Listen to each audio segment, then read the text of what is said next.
ওই যে গাইস কথায় আছে না, মাদককে না বলি খেলাধুলার চর্চা করি। বাট গাইস এই ভাইয়াটা খেলার চর্চা করতে গিয়ে তার বন্ধুর ঠেলা দিয়ে বেলায় ডুবে দিল।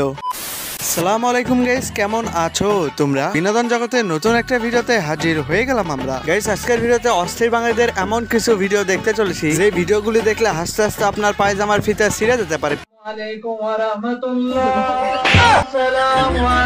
তাই সুই সুতা নিয়ে বসে যাও প্রিয়। ভিডিওটি ভালো লাগলে অবশ্যই একটি লাইক করে দিও।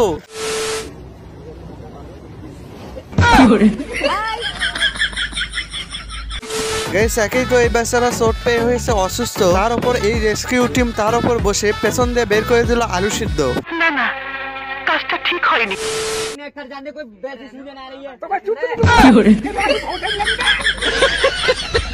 গাইস এই কাকুকে দেখেই বোঝা যাচ্ছে ইনি একজন বীর যোদ্ধা। বিষয়টা একটু ব্যাখ্যা করবে? আই মিন গাইস সে বাসর রাতে কিভাবে যুদ্ধ করেছে তার চেতনা এখনো তার মধ্যে রয়েই গেছে। ও মাই গড, বলেন কি?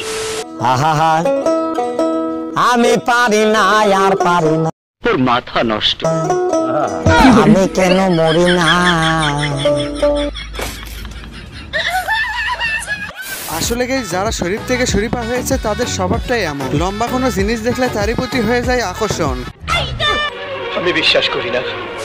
অনেকটা ভদ্র ছিলাম আমি, তাই একটা মেয়ে এসে শিখিয়ে দিয়ে গেল নেশা করা। ইস, মিথ্যে কথা। এখন নাম্বার 1 নেশা করা আমি। খাইছে রে, ভাইয়াটা মনে হয় খুবই স্মার্ট। ও মানে গাইস পোলার নাক টিপ দিলে এখনো দুধ বাড়ায়, এরা কি আবার প্রেম মারা? গাইস যারা জন্মের পর থেকে কুত্তার মতো লেজ লড়ায় লড়ায় মেয়েদের পেছনে ঘোরে, অবশেষে তারাই নিজেদের আসল প্রেমিক পুরুষ দাবি করে। তো গাইস এ কি সত্যি নাম্বার 1 মালখন নাকি জুতাছো তা কমেন্ট বক্সে লিখে জানাও।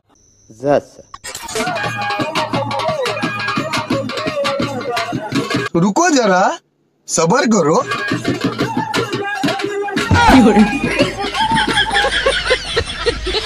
গাইস এই দাদাবাবু এবং দিদিমণি যেভাবে নাচানাচি করতেছে মনে হচ্ছে এদের প্রতিবেশী না, এদের নিজেরই বিয়ে আজকে।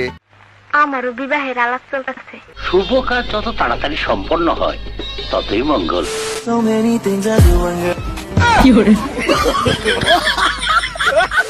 গাইস কেউ যখন অনেক কষ্ট করে একটা গার্লফ্রেন্ড জোটায় তখন সে তাকে নিয়ে এভাবে হাওয়ায় উঠতে চায়।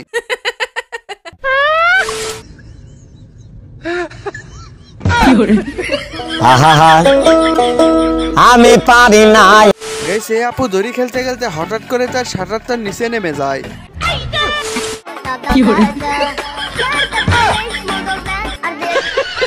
গাইস কথায় আছে চুমকির বাপের চাপাচাপি আর গরমের মধ্যে সবার ওঠে দাপাদাপি।